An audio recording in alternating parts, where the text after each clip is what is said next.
Salutations cyberspace and welcome to the digitalart channel. If you can't tell by the different background, today's Let's Draw is going to be about my favorite Ghibli movies. And these two movies are not usually brought up when it comes to Ghibli's best hits, so I may have very unpopular opinions compared to the rest of the fan base online, but these are my favorite Ghibli movies and you're watching my Let's Draw, so my rules. And one of these Ghibli movies legitimately brought me to tears, so let's get on to the drawing. So we're going to draw fan art of the film that made me cry that I mentioned in the intro and moved me so much to the point where I can say it's my favorite Ghibli film out of them all, and that is Only Yesterday. That may come as a shock to any newcomers to my channel, considering that this movie is underrated and not talked about when we discuss Ghibli films and how great they are, but any old timers on this channel know that I rep underrated or overhated cartoons, so this is not a shocker. But Only Yesterday is a movie I understand not appealing with everybody because it is a movie that requires you to be an adult. I mean, not an adult as in swearing and nudity and profanity and stuff, but like being at a certain age to experience what the main character of this movie experiences, which is reflecting on your life and processing childhood memories as an adult. And that's not going to have a broad appeal, especially when many fans of nerd culture tend to skew on the younger side online, at least. Spoiler warnings for anyone who needs them, and I appeal to adults to at least give this movie a shot, considering that I feel like this movie is going to resonate with us more than anyone else. So, Only Yesterday is about an office worker named Taiko who lives in Tokyo, taking a 10-day vacation to help out a family on their farm. And during said vacation, she ends up having flashbacks of her childhood in 5th grade, and we see her process these memories as an adult. And Only Yesterday is like Encanto, where there's just so many ideas and themes expressed within the movie that can have whole YouTube videos made of them separately.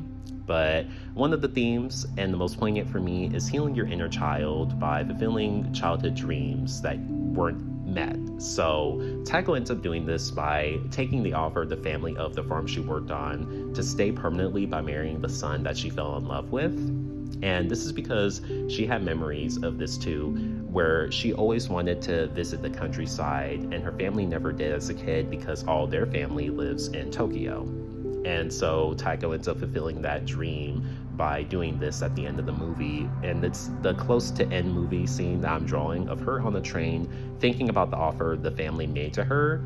And then her childhood self appears and nudges her to get off the train and go back to that family and stay on the farm permanently. And there's just something about that that was so wholesome and sweet, especially the ending moment when she's in the car with the family's son and they continue on in the car to head back to the family farm, and her childhood self is standing behind while her childhood friends are cheering in the background, and she can't see them but we can. And oh my gosh, the feelings about that.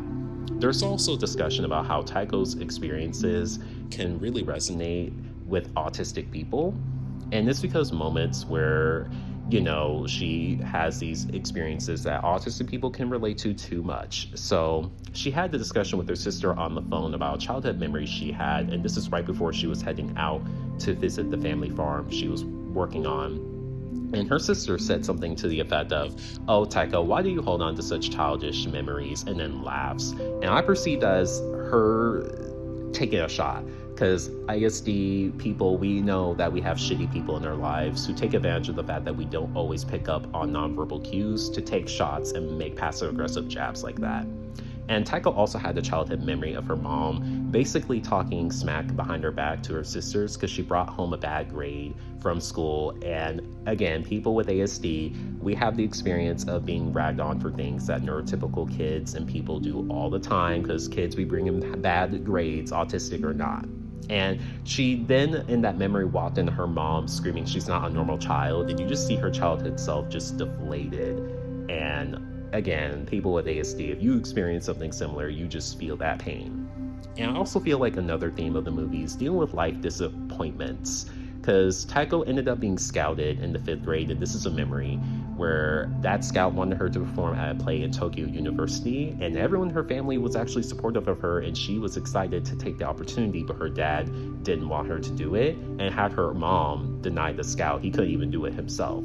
And she basically processes that memory as her having a wild childhood dream, because she ended up not being a good actor when she joined the high school drama club and didn't do good there. But it's like, girl, you could have hired a coach, but whatever. That's how she decides to process it as a character, so I have to respect that. But as you can see, this is a movie where an adult character is in a slower pace of their life, reminiscing on memories and really thinking about her life up till that point. And I think that's probably why it doesn't appeal to many people, but the people it appeals to, it really does. If you're at that phase of reminiscing of your past, like I am, and oh my gosh, this movie's so good. So the second Ghibli film I love is going to be obvious to anyone based on what I'm drawing on screen, because this is an iconic moment in the movie and is used as the official poster art for it, and that is The Cat Returns.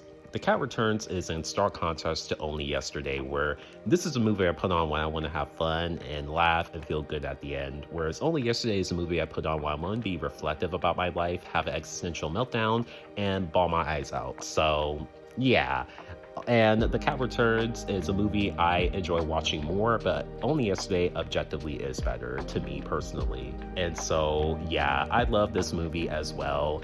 And you have to watch it. Like, I'm pausing the video, spoiler warning, go watch The Cat Returns, and I'll even give you a minute and let you pause and watch The Cat Returns. Go do it now.